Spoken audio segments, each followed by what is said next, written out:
First item is roll call. Bill Slayton. Here. Richard Costigan. Here. Danny Brown for Richard Gillihan. Here. Dana Hollinger. Here. Henry Jones. Here. Priya Mather. Ramon Rubicala. Here. Okay, thank you very much. Now, Mr. Hoffner, executive report. Good afternoon, members of the Performance Comp and Talent Management Committee. Doug Hoffner, CalPERS team member.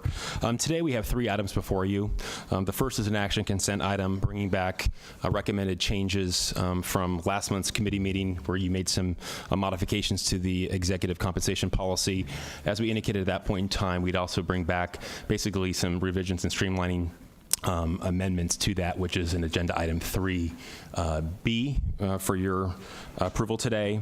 After that, we've got 2 action items before you. One is a revision to the committee delegation, and this reflects changes that we were directed to bring back to you related to the chief executive officer and aligning the direct reports to the CEO.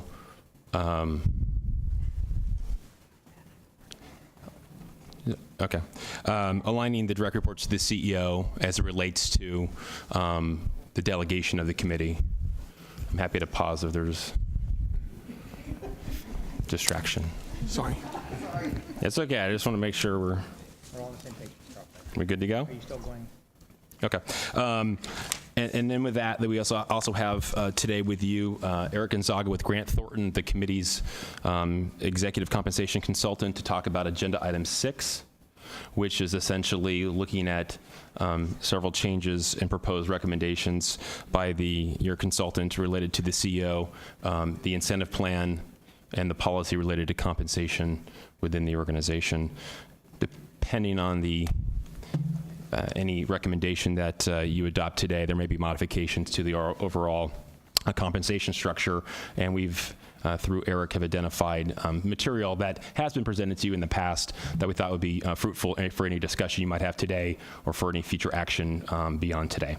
With that will close out my executive report. Happy to answer questions. Okay. Seeing none. By the way, Ms. Brown is with us today, and Ms. Taylor, Mr. Fechner, Ms. Paquin, and Mr. Saha is here as well. And Mr. Miller. And Mr. Miller. We have rearranged the room slightly. So. Okay, we'll move to item number 3, our action consent items. Do I have a motion? Wait. Okay. Follow me? Pardon me? Oh, just a second. Before we entertain that motion, Mr. Costa. I'd like to separate item 3 and item 3B as 2 separate action items. I would move adoption of 3A. Okay. All right. Let's see. So a motion and a second from Ms. Hollinger. No, Ms. Mather. Oh, Ms. Mather. Okay. So we're going to action consent on 3A. All those in favor say aye. Aye. Opposed? Motion carries. And I think you have to call on CalHR now. Oh, that's right. 3B, CalHR. Yes, Just a minute. Okay. yes, just please show that I'm not going to participate on this item. All right. So I'll move adoption of item 3B. Wait a minute. All right. We have a motion from Mr. Costigan, second from Ms. Mather on 3B. All those in favor say aye. Aye. Opposed? Motion carries. Thank you. Thank you, Mr. Costigan, for helping me navigate through that. All right, I've had no requests to pull items off of consent in number 4, so we'll move to item number 5. Mr. Hoffner. Actually, I'll be taking that Oh, one. you'll be. I'm sorry. So All good I have to do is turn afternoon. the page. Ms. Campbell. Sorry. Good afternoon, Mr. Chair and members of the committee. Tina Campbell, CalPERS team member. Agenda item 5 is an action item. The committee gave direction at the February 2018 meeting for team members to review and provide potential revisions for the delegation resolution for the Performance Compensation and Talent Management Committee. This item presents proposed revisions which align oversight of the Chief Investment Officer with other direct reports of the Chief Executive Officer. Under the current delegation, the committee and the CEO share responsibility for that oversight. If the committee approves the proposed revision, the CEO will have sole authority for decisions regarding the CIO as related to hiring, evaluating, and terminating.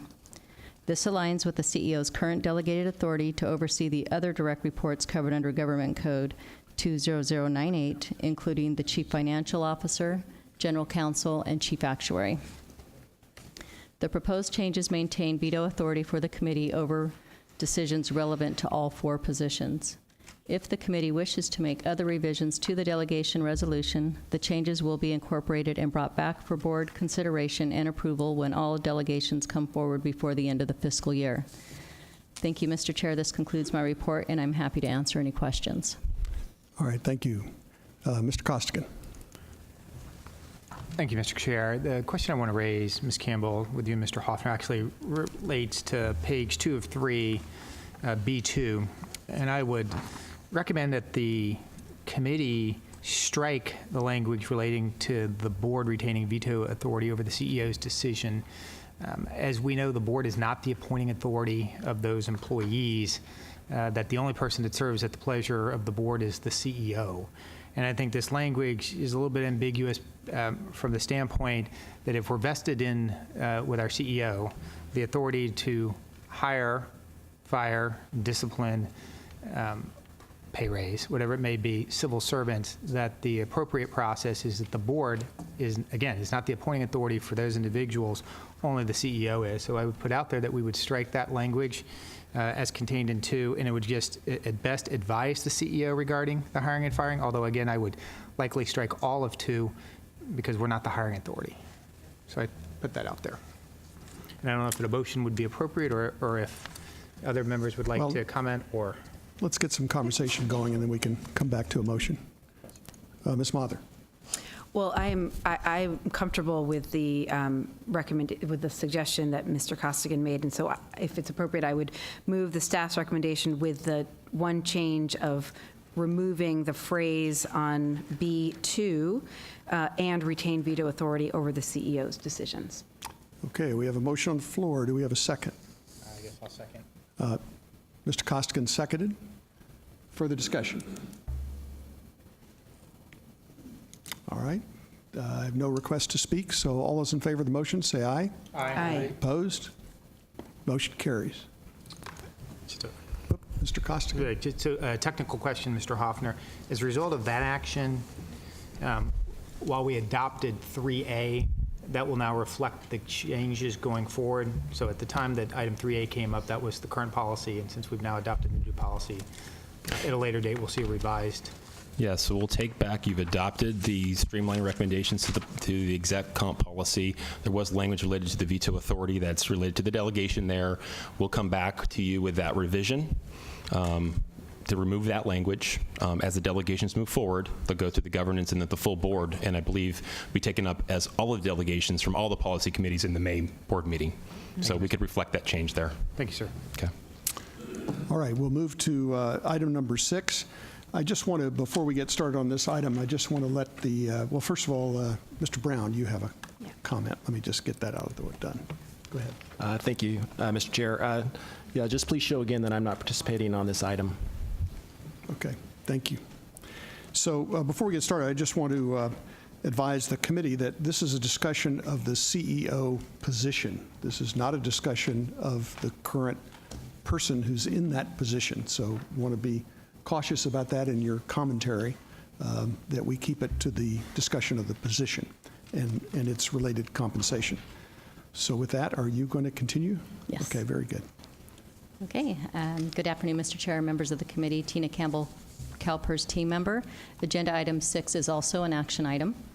The committee provided direction in February for team members and the board's executive compensation consultant, Grant Thornton, to work on options for a new incentive plan for the CEO, which differentiates the plan from that of the CEO's direct reports. As Mr. Hoffner mentioned, we have Eric Gonzaga of Grant Thornton here to present and discuss those options with you, as well as to discuss potential compensation structure options for the CEO position depending on the plan design the committee chooses. Based on the options provided, we're seeking 2 points of action by the committee. The first recommendation is for the committee to approve an incentive plan structure for the CEO to become effective for fiscal year 2018-19. The second recommendation before the committee today seeks approval or further direction on an approach for setting a revised compensation structure for the CEO position to take effect in 2018-19 fiscal year as well. Before I turn it over to Mr. Gonzaga to discuss the incentive plan options and potential compensation structures, I want to provide context which may assist you in your consideration of each of these 2 points of action. First, when considering the incentive plan structure, a decision should be made with the incumbent CEO, Ms. Frost, in mind.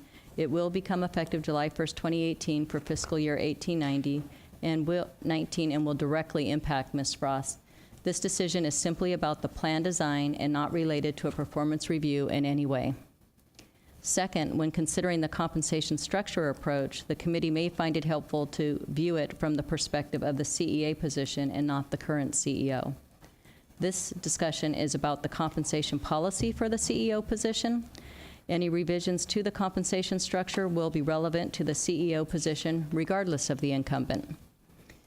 The compensation structure the committee selects should reflect the committee's desired range for the position, regardless of any current or future incumbent. The actual base pay for any incumbent will be discussed at a future meeting during the point in the process where incumbent CEO base pay is considered by the board in accordance with relevant policy provisions.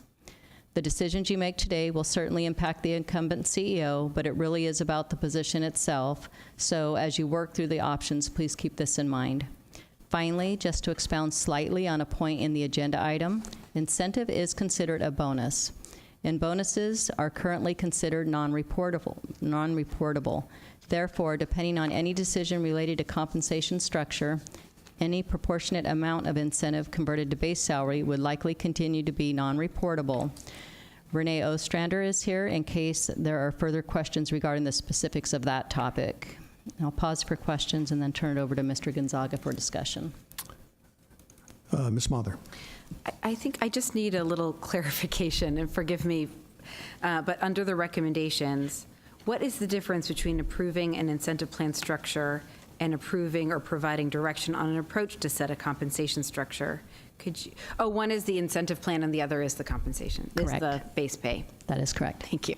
You're welcome. Okay. Ms. Hollinger. Yeah, could you just clarify for me the implications of reportable versus not reportable? Thank you. Renee Ostrander will come up and speak to that. Okay, thank you. Appreciate it. Oh, I see. Yeah. Renee Ostrander, CalPERS team member. So that has to do with whether or not it's reportable to us as a system as pay to be calculated in any type of final compensation when someone goes to retire. So currently right now the bonuses that the CEAs receive at CalPERS are not reportable to our system. Got it. And it's in the Pearl that when there's a conversion of non-reportable benefits, those are also not reportable. Now, I seem to remember at the time we were doing a CEO search that that there was a limit as to what was PERSable regardless of what the compensation was to our CEO. Correct. So in the current situation that we're in now, our current CEO is a PEPRA member, and that limit is significantly lower than if there were a classic member in there, depending on the date the classic member was brought into membership. There's essentially 3 tiers to how much is reportable. So for our purposes, just so I'm understanding, if we're speaking into the future, since there's a limit here because of PEPRA, a classic member could get the benefit of the full base compensation. Not necessarily. So that was the point that Tina was making, is that when you have a benefit that is not reportable, when you go to convert that benefit into base pay, that is also not reportable. So the likelihood is that still would not be reportable. So at least at this time. So is there a benchmark as to the max something can be reportable, the maximum compensation amount, or not necessarily? So there are maximums that are put in place by the IRS, and so for PEPRA members, it's right around 120 to 122,000. It's right in that range. For Classic members that were brought into membership after 7/1 of '96, that amount is $275,000. So in both of those cases, the conversion likely wouldn't matter. Right. Right. Okay. But if you have somebody who's in membership prior to 7/1 of '96, there is no limit. Got it. Okay. Thank you. You're welcome. So before I call on Mr. Costigan, just to follow up on that question so I can make sure and understand. So if someone has base compensation of $100 and they have a bonus structure that's $50 and you convert it going forward to $150 of base pay, only the $100 is pensionable. Is that correct? If the bonus was originally non-reportable. Non-reportable. So in this case, for the state of California, they have chosen, so there's a lot of context to this, but the state of California has the authority over excluded to choose whether items are reportable or non-reportable. And so the bonuses have been deemed as non-reportable. And so that would be a conversion of non-reportable benefits. So, but here's my question. So to follow on, you have 150 was non-reportable, and so you convert it to base 150, 50 of it is non-reportable. Correct. Now you go to do an increase to 175. Is that now 125 of reportable? If you have converted the 50 of non-reportable to base pay, yes, then it would only be 125. Great. Okay. Now I understand the ballgame. All right. Thank you. Mr. Costigan. And again, it's the apples and oranges. You're talking about a classic employee and a PEPRA employee and someone in the future. And so to a degree, an increase in compensation for someone that's not yet been hired by the system and who's not worked in the system is not going to be impacted because they're going to be a new PEPRA employee and the limits are different.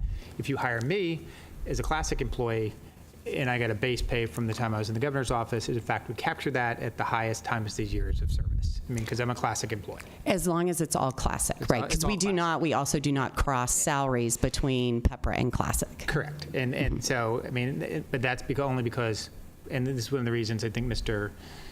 Brown and CalSTRS is not in the room, is that, first of all, they'd be classic employees and they would be covered coming back into the system if there's a change in compensation.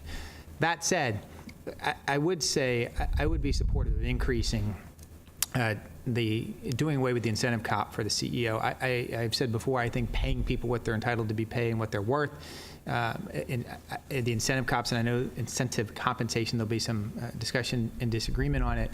I'm not as concerned about raising someone's salary because there's a potential pension impact to it. What I'm more concerned about is attracting quality people to work in the system and paying them the compensation that they're entitled to. The other thing I think, Mr. Hoffner, we have talked to, and I don't know if this is the appropriate time when are we going to talk about potential other issues related to compensation, such as the 457F that we had been talking about. Is this an appropriate time to discuss that? Well, I don't know if you want to have your consultant go through the proposal first. You mentioned the 457F. It's something we're looking into. We have reached out to CalHR, and we're working with our legal team to do some further research on that item. We are going to have items in May, as your agenda outlines, to talk about incentive metrics and recommendations, as well as an overall executive comp pay design and philosophy discussion that could be a broader conversation that's not before you today. So just one issue, like on the 457F, if you were to move the base pay and to attach a 457F to it, that contribution would not be PERSable. Correct. Okay, because that is, okay. So, all right. Thank you, sir. Okay, thank you. Mr. Jones. Yeah, thank you, Mr. Chairman. Yeah, my question is for Grant Thornton. I heard Doug say something about him walking through his... Yeah, we're going to get a presentation as soon as we can. Okay. All right. Ms. Paquin. Oh, thank you. I think you just answered my question. I Okay. just had a question for the All right. consultant. I'll wait, though. Why don't we hear from our consultant? All right. Well, thanks for the opportunity to be here again. As we started thinking about, the opportunities here in terms of modification of the CEO's pay structure for, various reasons, we wanted to keep it as simple as possible. And, we identified a couple of, different alternatives, obviously with the goal of, having a different sort of plan for the CEO specifically. And, the first one is relatively self-explanatory. And that's simply that we go with a straight salary, market positioning for the CEO. And, essentially all that is you increase salary to the appropriate amount based on, the appropriate balance between existing incentive compensation, adding that to existing base salary to come up with the right amount, obviously based on some market considerations. It has the advantage of being quite simple. You still have that pay for performance element of it because you go through the full performance evaluation every year, consider all of those qualitative factors in terms of adjusting salary, for the appropriate amount based on performance for the year. And you can still consider some of the criteria as part of that performance evaluation that I suppose are already contemplated as part of the current incentive plan. But it's a more holistic evaluation of performance. So now the primary downside, of course, is that we're just talking about a significant modification in terms of fixed pay. Very difficult to take away salary to the extent that to the extent that it's already provided, unlike an incentive plan where there's variability up or down, and there's some protection and as well as kind of alignment from a risk reward standpoint, aligning that individual with the rest of the executive team. So there certainly are cons. But, so we came up with a second alternative as well, which would be Alternative B, which is something like Alternative A. It's just that we would increase, fixed pay, a modest amount, reduce the level of potential incentive payout, but rather than, having significant outcomes, as part of, that balanced scorecard that we have for the rest of the executive team, there would still be variable incentive there, whether it's 10 or 15%, something lower than the existing amount today. But the pay for performance element would be still a meaningful amount. And there would still be that ability, albeit on a qualitative basis, through the performance review process, through certain leadership expectations, some qualitative subjective criteria, where again, you can evaluate the CEO for performance in its entirety based on organization and individual performance. There's still that ability to kind of recognize good, outstanding performance, as well as to say that, we didn't quite have the year that we had, and therefore we're going to provide a modest, if any, incentive at all. So those are really the two alternatives that we came up with. Again, recognizing we wanted to keep two distinct plans, one for the executive team and the other participants versus one for the CEO. Relatively straightforward. I think the primary challenge is simply that we are talking about fixed increases in pay. And the other issue is you always worry a little bit about alignment if we have two different plans, but if it's more qualitative, review of overall performance, certainly there's that ability to ensure alignment if it's kind of an overall performance review, as opposed to something that has distinct goals and objectives that are separate from the executive incentive plan.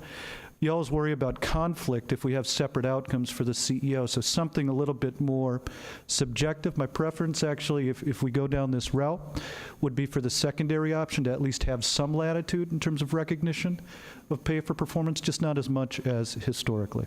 So. Okay. Mr. Jones. Thank you, Mr. Chairman. Yes, you kind of touched on the question I had because I was looking at your recommendation for Alternative B, but then you go down and describe to some degree some challenges, and you mentioned a couple of them, and you indicate that in addition to challenges in administration, that it would be the evaluation process would be, I'm reading from this, taken from this, it'd be more challenging. And so could you comment on how that creates the problem? Absolutely. So the challenge is simply that, for example, as you go through the current executive incentive plan, it's pretty easy to tell, did we reach goal, did we not reach goal? did we achieve maximum outstanding performance because it's a specific outcome. The difference, if we start talking about alternative B, is if we're going to provide an award for something that's more qualitative, something that's a little bit more subjective, we're not talking about clear outcomes. The challenge is really that the committee has to be quite comfortable with exercising that discretion, that overall qualitative review, because ultimately that's the primary way that you're going to evaluate what level of award the CEO should determine. It's not as easy as just taking a look at the outcomes and saying, yes, under this plan, the individual should receive a threshold, target, or maximum bonus. To the contrary, you'd probably have to come up with a rating scale, which is much more subjective, overall review of performance, not directly tied to an absolute outcome. And so this rating scale, is that something that is used throughout the industry, the kind that you're referring to that perhaps may be used here? It is. Or it would be unique to CalPERS? It is. And, it would be something that is used throughout industries to the extent that there is a portion that is qualitative in the overall incentive review. And I do think you can do it. And I think, especially with the discussions that are had, you can certainly manage a qualitative and subjective related incentive plan. It's just going to take some a little bit of diligence getting used to it in terms of, okay, we have these 6 performance categories. Is this acceptable? Is it target? Is it outstanding performance based on an overall review as opposed to a specific number of achievement? It just takes some time to get used to. I will say, and we've said this before, that qualitative review, discretion, that's something that, particularly in this environment, even for-profit companies are including discretion as part of their review of incentives. I guess the difference here is that this would be primarily related to qualitative criteria as opposed to just being part of the overall valuation. There are complexities more because oftentimes when it comes to incentives, folks want more specificity as opposed to reviewing things qualitatively. Okay. Mr. Costigan. Thank you. Just a few questions. First, when we look at CalSTRS, is there something different in their statutory scheme or board authority that allows them to pay a higher salary? Is there something that we're lacking? We have the exact same authority? You have broad authority for these positions. They have a different pay philosophy for their plan, and the different targets within that in their current incentive structure. We've highlighted some of that in a table 2, I believe, here, which is page 86 of your iPad. This is material and data that we provided to you via McLaughlin, another consultant you brought in 2015 to provide sort of an overview of the CEO comparator groups that existed at that time that are in your current policy. You can see on the top of that page really the breakout under the current plans that are in place today for both You're referencing organizations. page 4 or 5. Oh, I'm sorry, I'm looking at the total. That's fine. Table 2. Yeah, table 2. With a low-end base of 224 and then 325, we're on the same page, right? Correct. When you talk the philosophy of CalSTRS, what is CalSTRS' philosophy that would start the base at 325? I don't know if it's a philosophy. That's the comparative group that they've selected, and that's the salary range identified for that position. But when we talk about philosophy, we're going to talk about where do they typically start folks, maybe mid-range of the overall compensation structure, not necessarily near the bottom.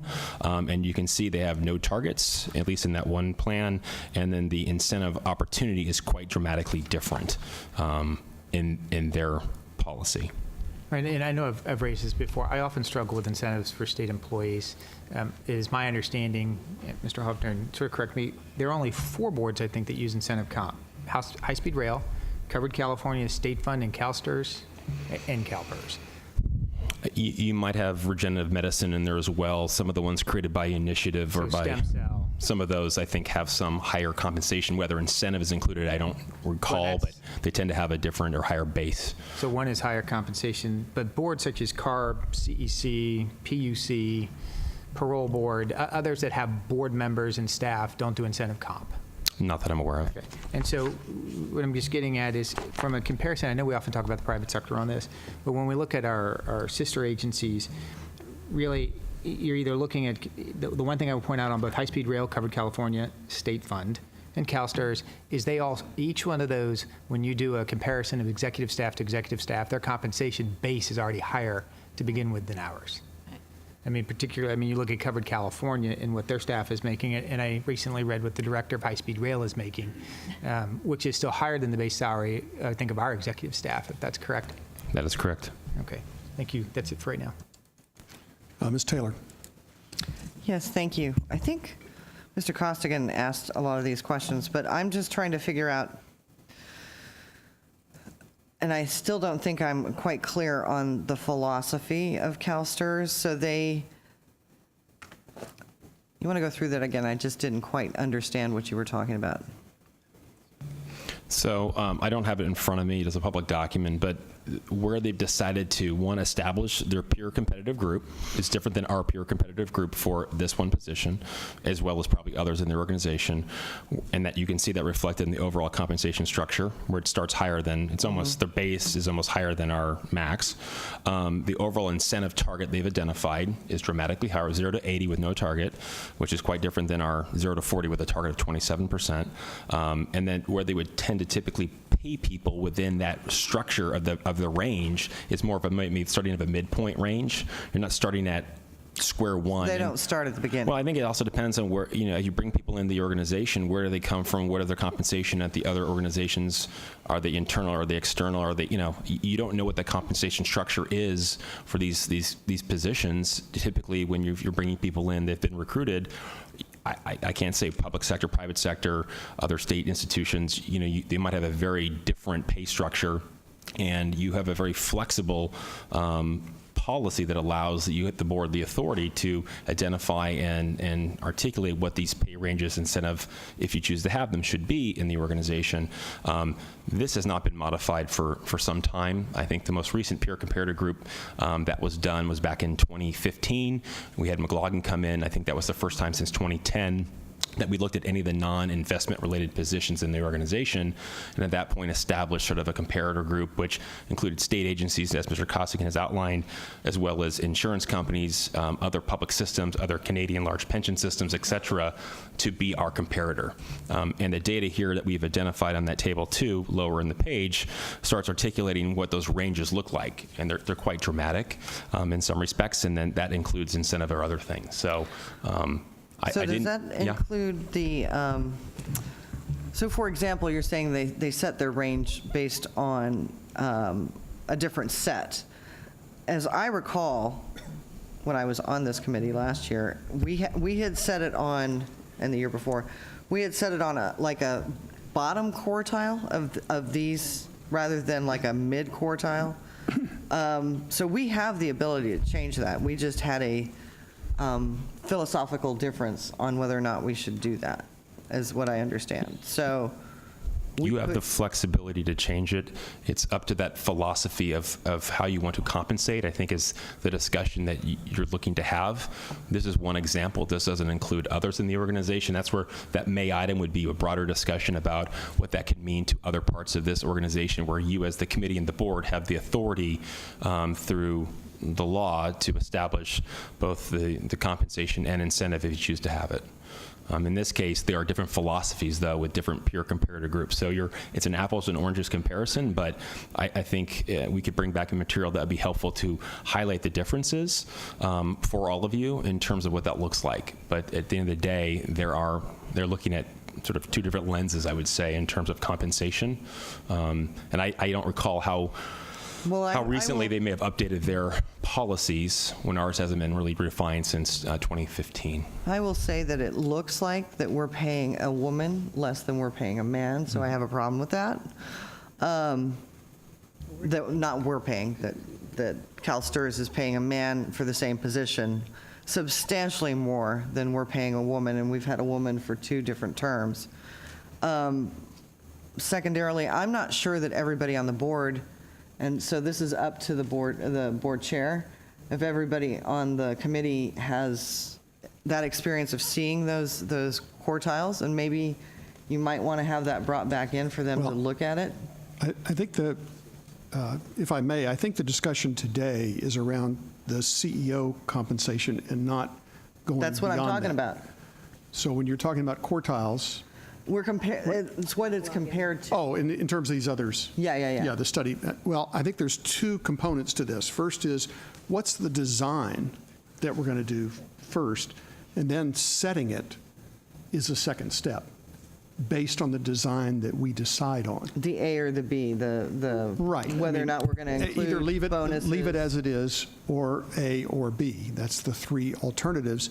And one of the things that kind of brings this to us is also taking into account the ability to have our CEO provide advice and counsel to us on others, and that has to do with plan design for the CEO. Leads me to my next question, which was, we may not always have, or a statement, we may not always have a CEO that we're comfortable with delegating that authority with. Well, And that's just my only statement to that. I agree that maybe the way we're paying structure right now can be changed. And I'm not on the committee, I'm just saying that, bear in mind, right now we're asking for her advice and how we look at our other 20098 positions. Maybe we won't be doing that. Yeah, again, I think we need to deal with this as the CEO position. And as we have in any CEO relationship between this board and the CEO, we're going to make decisions both on compensation and on the relationship. But we're trying to set a standard that would apply to both the current CEO and any future CEO, so it would inform us as we make a future hiring decision. So we're trying to get a structure that essentially stays in place, and then we would hire according to that structure. So it's structure first, and then, who would actually fill a position, in my view. But does that satisfy the conversation? Okay. Ms. Paquin. Thank you, Mr. Chair. Just a question for Mr. Gonzaga. On your memo that you wrote to the committee under recommendations, you stated that your primary preference is for CalPERS to continue the plan as is. Can you give us a little bit of information about why that was your recommendation? Absolutely. And it's more driven by my notion of, best practice ultimately is just to have the entire executive team under the same plan. It encourages collaboration. There's no distinction in terms of differing levels of payout or different, no competing goals or objectives. Everybody's on the same page from an outcome standpoint because everybody's measured the same based on the same outcomes. And so that's just my preference, just to keep it nice, easy, and simple. And it helps kind of manage that risk-reward, fixed pay versus variable pay. Everybody's kind of in it together, really. And so there's not a lot of opportunity for misalignment of incentives. So that's my primary preference, and it's simplicity of administration, it's general alignment amongst the executive team, and it's consistency in terms of application across the House.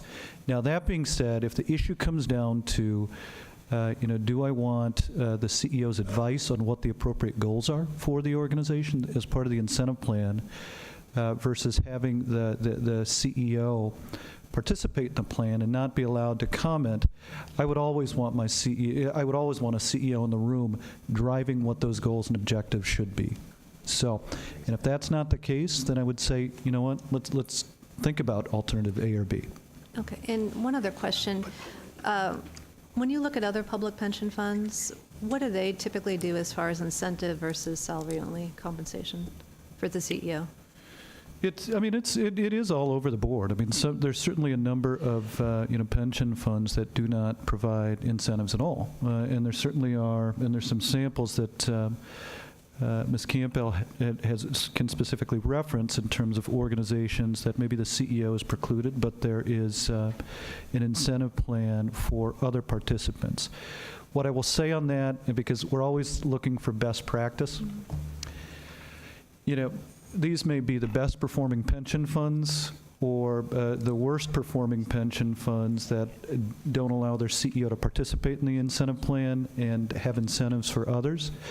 I don't think that there's necessarily causation between whether or not a CEO is offered incentives and the performance of, or the alignment of the incentives between CEO not participating and other executives participating. What we're proposing, I do think it can work. It just comes down to good due diligence in terms of making sure it works, good performance review, good subjective overall review of the CEO to the extent that the CEO is excluded. Thank you. Ms. Mather.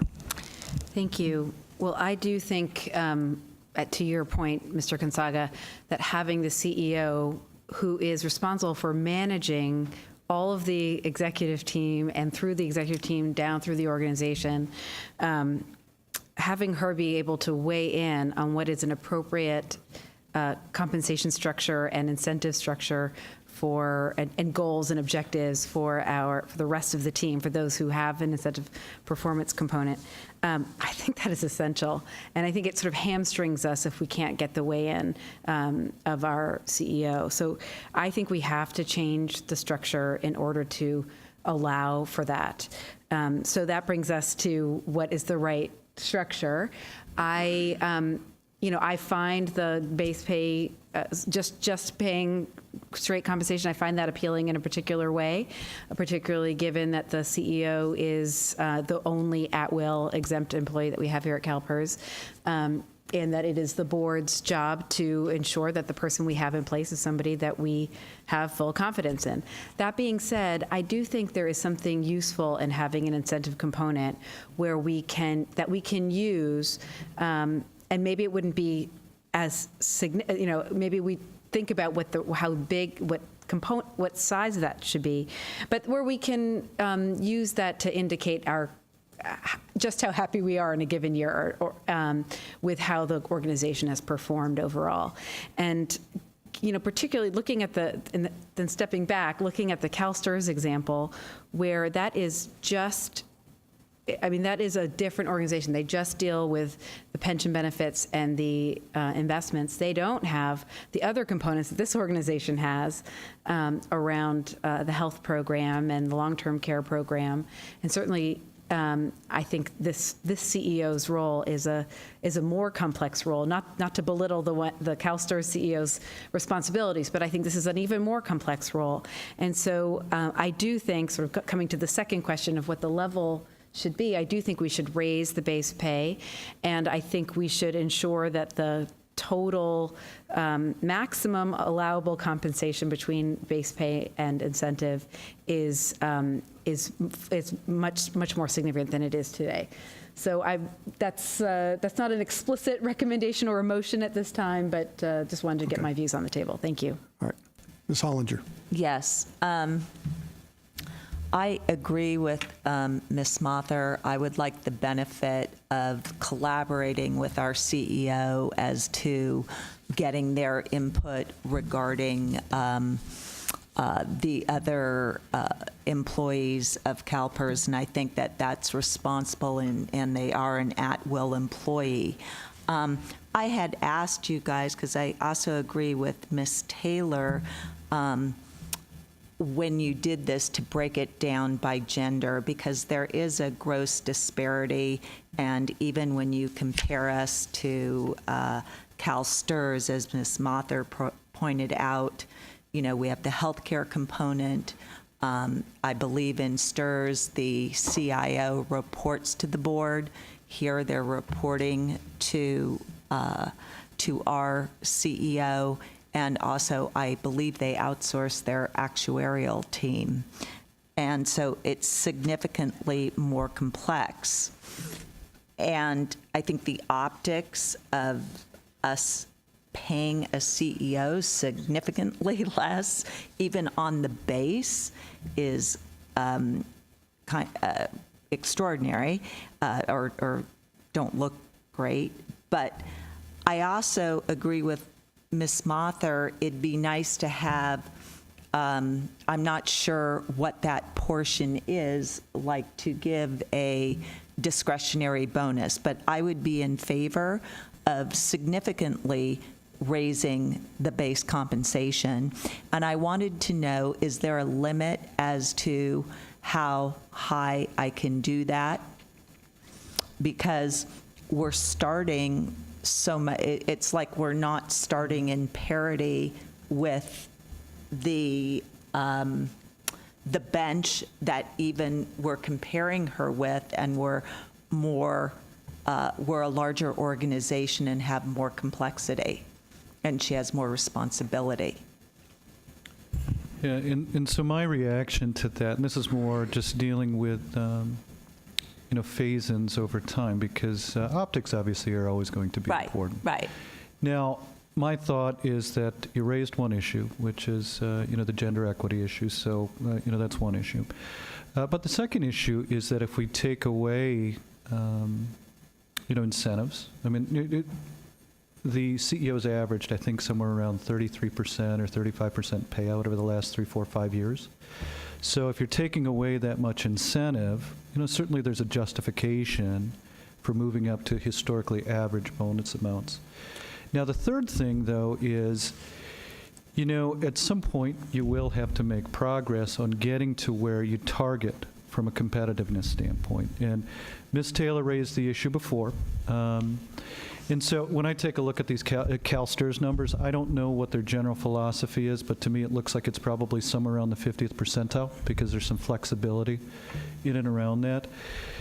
You've been starting from, and we noticed this back in 2016, where your executive pay for your senior executives, I mean, it tends to average somewhere around the 25th percentile. And you're a highly complex organization, and you want to, and you need your fair share of talent. You don't have to pay what industry pays, but I do think that some balance towards and movement towards that 50th percentile of a blended peer group that isn't just industry, it includes other government entities, is necessary. And so you can phase it in over time. I just wouldn't phase it in more than a couple years. Otherwise, it'll never happen. So. Okay, and is there a point where if we have a small portion that's a bonus or discretionary, is there a threshold that we have to watch where then she couldn't, or whoever was in that position, we couldn't use them as to collaborate with us regarding the compensation on the rest of the executive team? Like, do you know what I'm saying? Yeah, I'm guessing that standard is probably not known, but what I would say is that if you just think about what should be a meaningful opportunity level, maybe 10 to 15%. So, do you know, Mr. Costigan? Yeah. I'm sorry. Mr. Hoffner? So I was going to go back to the question was raised earlier about total compensation. So looking at the Government Code 20098, it says that basically the board shall fix the compensation. It doesn't say at what level. It talks about to recruit, retain highly qualified and effective employees for the positions that you have authority for. Your policy, which I just pulled up, though we have the red line version right now, on salary surveys basically talks about, and this is tied directly to current base pay ranges for these covered positions, in this case just the CEO. Basically talks about ensuring base pay ranges are appropriate and relatively competitive with defined market comparator group, which you have in your policy today. Either a comprehensive salary survey of a comparative executive group or executive and investment management positions may be conducted every 2 years or as the board deems necessary, or you can validate these existing ranges or establish new recruiting ranges for these positions should a position become vacant or there's a new position established. And it then talks about some of the organizations you can gather this data from if you don't want to do a exact salary survey. There's a lot of material out there about these types of positions. So you have the flexibility. I think the second question related to the incentive piece, I think the challenge there would be to the degree the incentive is similar in nature to the incentive structure that is held within the plans of the direct reports. That creates a challenge to the degree that you're seeking feedback there. So If it's designed, I guess, somewhat differently, that would be different. But I think you also have in the base compensation structure, this annual, semi-annual plan review, the opportunity to engage with the CEO. At the end of the fiscal year, you'd have the opportunity, as you do now, to sit down and discuss the overall performance. You would expect that there'd be some discussion about base salary compensation at that point. That, again, you have the authority and flexibility to decide what that would be, again, within the parameters of your policy. So I think there are opportunities for you to engage in multiple levels and points in time throughout any one fiscal year as it relates to compensation within the organization, and still get the benefit I think you're looking for is engaging with your sole hire in terms of running an effective organization that meets the needs of the system. Well. Okay. Mr. Rubalcaba. Thank you, Chair. I had just trying to understand the memo. One of the differences in the approaches is this term of target and range. Can you explain what the target and the range, how that's work? Because one goes from 0 to 40, one goes from 0 to 80, one has no target, and there's a target. I mean, can somebody explain what that means to me, please? I'm sorry.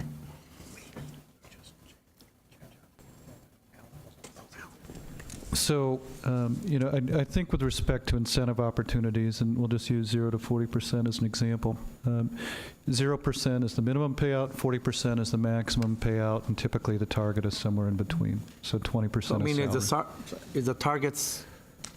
is the target an average of the past history? Is the target set by some criteria, or? The way incentive plans are designed is that the expected payout for good performance is at that target incentive opportunity, and it tends to be somewhere between that maximum figure and the lower figure.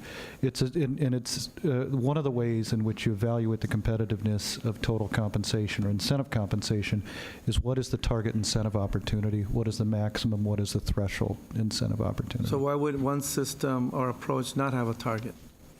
Does that mean it just has more flexibility? Or? There's more flexibility. Now, the typical approach is to target pay right at the 50th percentile. 9 out of 10 organizations target, and they call that 100% of market. It's just a statistical figure right in the middle of the market. Where that's the target, that's where somebody who's been in the job for 4, 5, 6 years with admirable performance, that's where they tend to be positioned, is right at that midpoint, which oftentimes is set at the 50th percentile. There's a whole array, though. It's okay to pay certain individuals at the 75th percentile, other individuals at the 25th percentile. Just depends on experience and performance. So, thank you. Mr. Miller. And fundamentally, I have a couple points. Fundamentally, I think when we look at the CEO position, we're hiring someone to be an effective executive, to apply their talents, their knowledge, skills, abilities, whatever competencies we feel they need to be an effective executive. And fundamentally, I'm the odd duck out. I appreciate causation and correlation are not the same thing. Best practice is often just common practice. It's not necessarily the best practice. And if an executive is hired with expectations to apply that, whether they're getting a bonus at the end of the year retroactively or whether they're getting X amount more per month, how does that change their performance on a day-to-day basis, on decision-making, on being effective? And if they're not being effective, do we deal with it at the end of the year at bonus time, or do we deal it with ongoing communication, feedback, oversight, and action? And so I'm fundamentally not sold, both based on a long time looking at these issues and just trying to say, how does that work? How does a bonus or the potential for a bonus make me smarter, make me work better with other people, make the system work? It's a sacred cow, especially in some industries more than others, but over time it doesn't really hold up. And I would say what we should be doing is saying, what is equitable and appropriate pay to attract the kind of talent we want to attract and retain, and deal with any issues of performance on an ongoing basis as a board with oversight for those executives. And I would say even for executives beyond the CEO, we should really look at how does that actually work? How do we see that impacting how people do their jobs versus paying them appropriately right from the get-go and right on through their career? And in this case, raising that bar substantially versus the base pay or even the total comp package that we've put on the table for our CEO position and perhaps others. So. Yeah, and Mr. Miller, my reaction to your statement is, you make a lot of good points. There's no absolute. There's incentive plans will never make anybody a great performer just onto their own. And the other component that's true is you just have to pay what you have to pay relative to the market. Now, the fundamentals around incentive compensation are not to say that it makes somebody a better performer. The fundamentals are that it focuses and it creates, it's a management system and it's a communication system. And it forces everybody to get on the same page in terms of collaborating what the right organizational goals are for the year. And so in addition to emphasizing what needs to be achieved for the year. So it's identifying, it's taking the strategic plan and refining the focus to say that, okay, this is what we need to accomplish for the year. Nobody's going to say that it makes bad performers good or good performers great. It literally is, at this point in time, it's a matter of saying we have to pay what the market bears anyway. So let's just use a little bit of that to force communications and force focus on what we need to accomplish for the year. Yeah, I would just, I understand that role that it can play, but I also would suggest that good performance management systems are not necessarily predicated on at-risk pay. In terms of priorities of evaluation factors, expectations, thresholds for action, et cetera. So. Okay. Mr. Jones. Yeah, thank you, Mr. Chairman. I'd like to back up a minute on that. I think, Mr. Slayton, you made reference to it, is that we should be focusing first on the structure. Because I don't believe we should create a structure based on personalities. I think we should be focused on what's the needs of the organization. And if we could accomplish that goal, and then we can move to how much we need to pay to attract the type of person we want to serve in that role that we've created in terms of this structure. And I agree that I don't think our CEO is being paid enough. But then I don't necessarily go down the gender path either, because we had a male CEO and he was making less than CalSTRS also.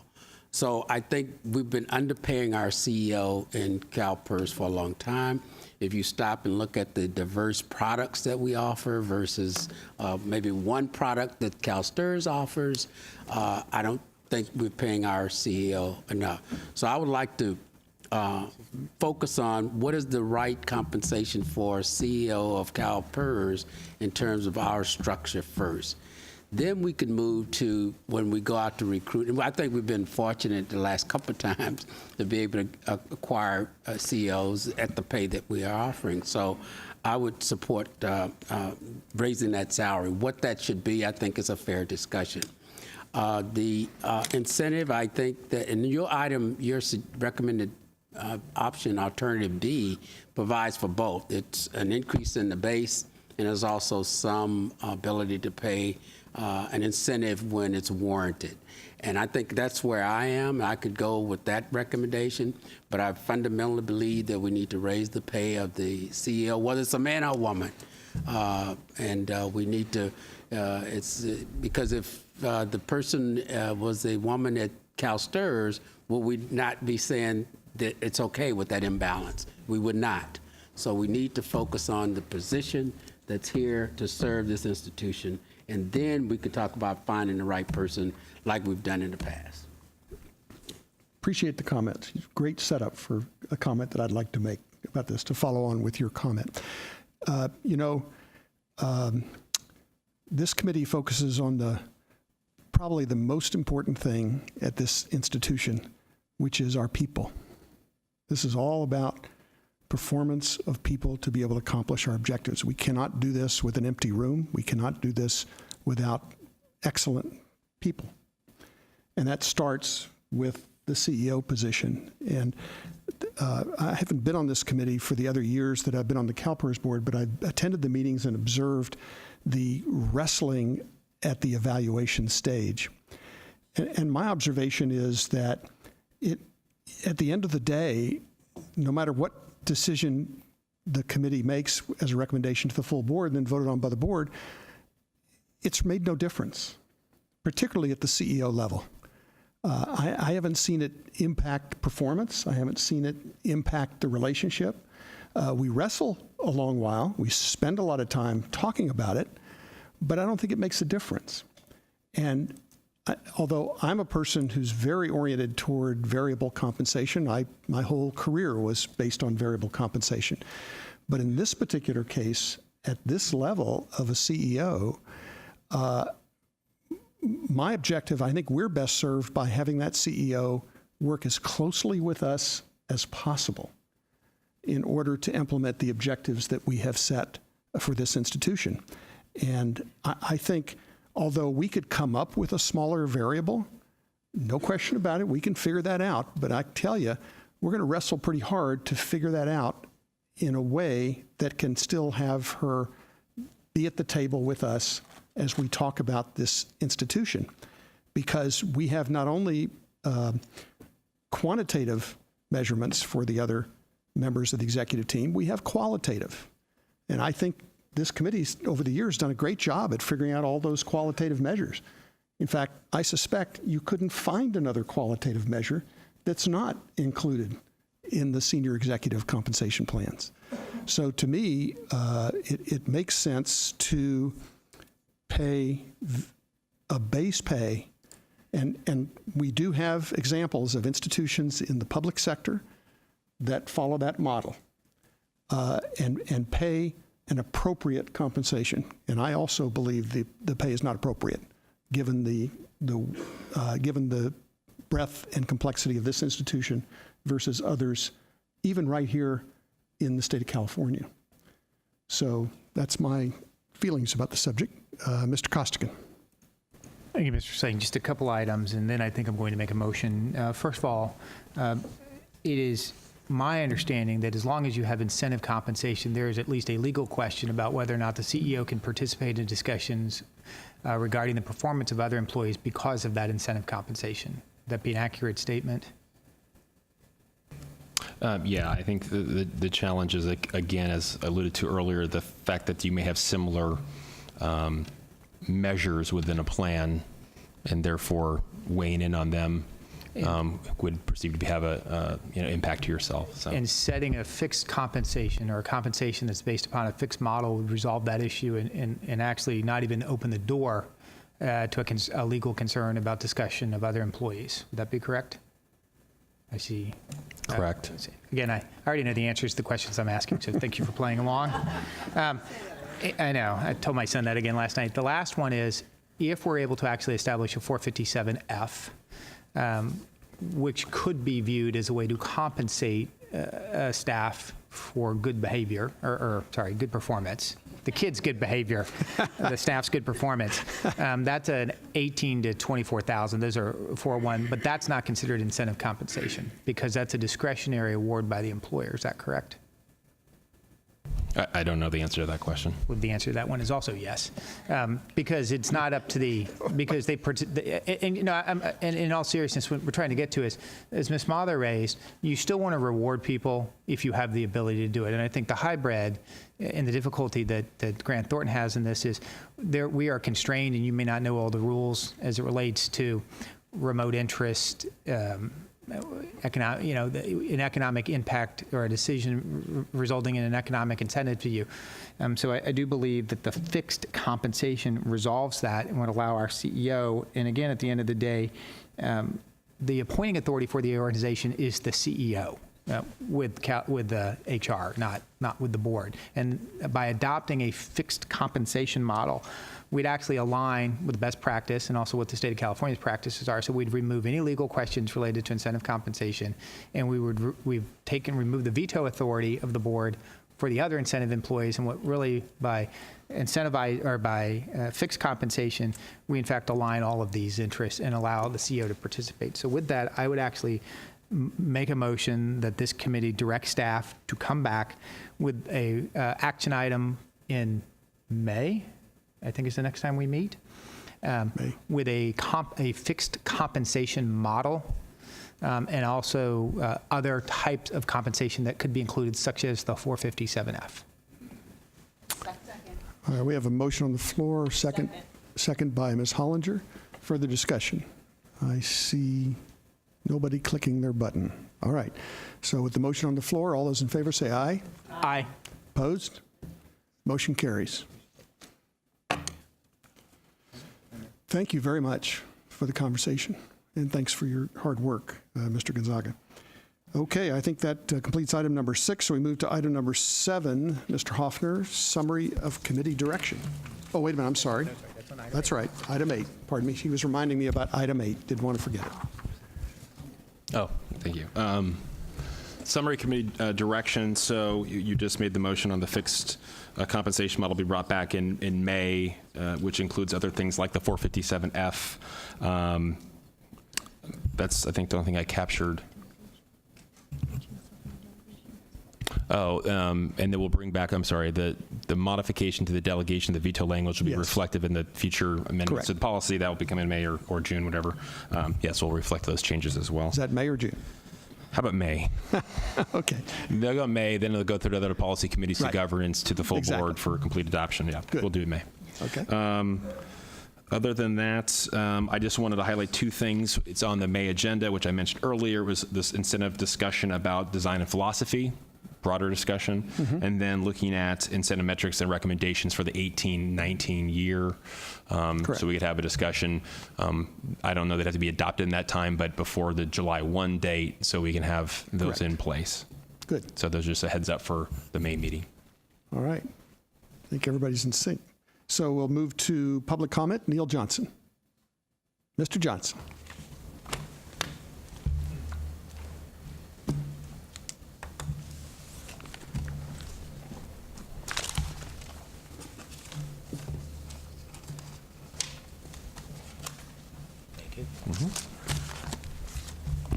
Neil Johnson, SEIU 1000. Take a moment of personal privilege to, I guess in light of the previous discussion, not to thank a particular individual, but our representative of the State Personnel Board, Mr. Costigan, who yesterday during the discussion on proxy voting in the various committees brought up the issue of, are there people who are not supervisors, managers on the committee? And the answer was yes. And, but I think he tried to really stress that you need to develop talent below those decision-making levels and bring the workers into the process of really advising and doing their job. And I thank you for that comment. All right, thank you for your comment. And having completed the agenda, seeing no further business, this meeting is adjourned. And let's see, Governance Committee at, who's the vice chair? Okay. No, that would be very difficult to do, I think. I like it. 250. 250. Okay. 255. Yeah. Okay.